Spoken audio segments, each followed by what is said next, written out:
சிரிக்கவே கூடாது. சினிமாவை பொறுத்தளவுக்கு சிரிக்க கூடாது. என்ன? தண்டால் எடு. தண்டால் நான் எப்படி எடுக்கணும் தெரியுமா? நான் எடுத்து காட்டுறேன். அதே புள்ளி நீ தண்டால் எடுக்கணும். இதெல்லாம் ஒரு தற்காப்புக்காக கத்து வச்சுக்கணும். இதுக்கப்புறம் நீ என்னதான் பண்ண போற? இதெல்லாம் கத்து வச்சுக்கணும். பாரு நல்லா தண்டால் எப்படி எடுக்கிறேன்னு. இப்படி கையை வைக்கணும். வச்சுக்கிட்டா வச்சுட்டா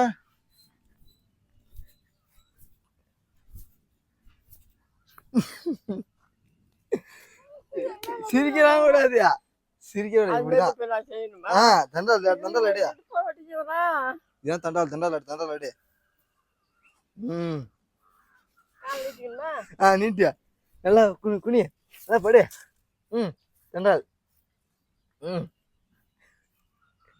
தண்டால் இது இங்க பாரு என்ன பாரு இப்படி பாத்தியா பாரு